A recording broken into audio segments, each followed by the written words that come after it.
Craft, design, and launch NFTs effortlessly across multiple blockchains. From generating high-quality visuals to enhancing audio, scripting, and minting digital assets, Call AI's advanced tools empower creators of all kinds, developers, designers, artists, and innovators alike. Now available on mobile, Call AI brings everything you need into one seamless platform, giving you the power to create anytime, anywhere. Click the link at the top line of the...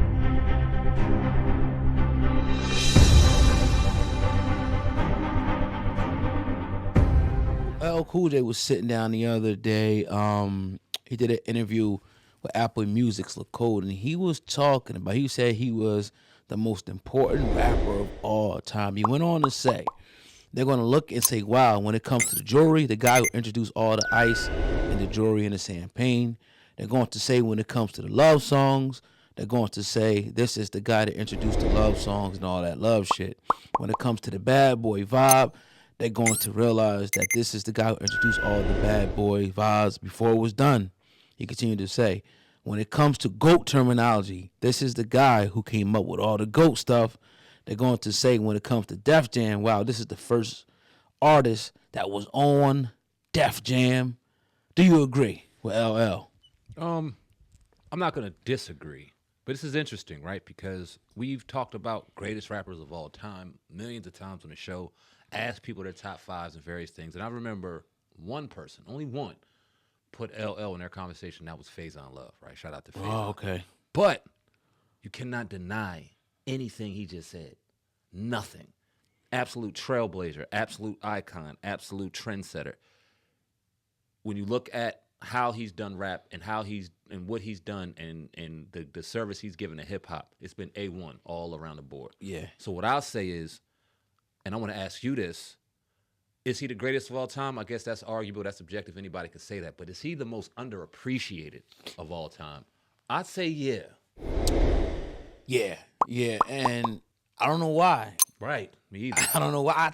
I if I try to touch it, I could say it kind of, because when all those guys were coming up that were beneficiaries of his movement, he kind of went into the background. Yeah. He ain't say nothing. He wasn't really putting music out. He was doing this movie thing, but he was always a legend. Yep. And he kind of just stayed in his place. He never really voiced his opinion or anything. That might be the reason, in my opinion, why we don't include him. But like I agree with everything he said too. I'll be a fool. I'll be a hater, Right, to sit up here and try to disagree or try to make something out of what he said or go against what he said.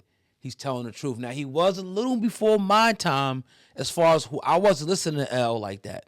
Of course, we heard all the songs and shit like that, but he wasn't a rapper that I put in. Yeah. He was a little before my time. Yeah. You know what I mean? So, I'm probably not the most qualified, but I do know what he said is true. Yeah. And that's real shit right there. Facts. I 100% agree with that. We were a little too young. When he was coming up, probably 88, 89, we 5, 6 years old. Right. 6 years old. We ain't thinking about no fucking hip-hop. We run around outside playing. And when we first got introduced to hip-hop, and you look at the characters that were put into hip-hop and the message that they give, they weren't always the best. They weren't always the most positive, but they were so effing popular. You know what I'm saying? And they had such a push on them. They were in the magazines. They were all over the place. And growing up, it was more like LL was a ladies' man. Like, you wanted to be like him, and ladies wanted to be with him. Word. So I don't know if that kind of messed up his place in my eyes, because like anytime I brought it up, and I can honestly admit this, even to a fault, I've never even thought of LL. And that's to a fault. Yeah. You know what I'm saying? Because he is one of the greatest of all time. But when I think about my era, when I think about top five, I can think about a number of different names, and LL isn't one of them, and that's wrong. So he definitely deserves his place as one of the greatest of all time. And y'all leave a comment on why you think he's not. I'm sure a lot of y'all gonna say y'all effing crazy he is, but y'all lying. You never put him in y'all top five. Why isn't he as appreciated as he should be? Yeah. Great topic, man. Yeah, definitely.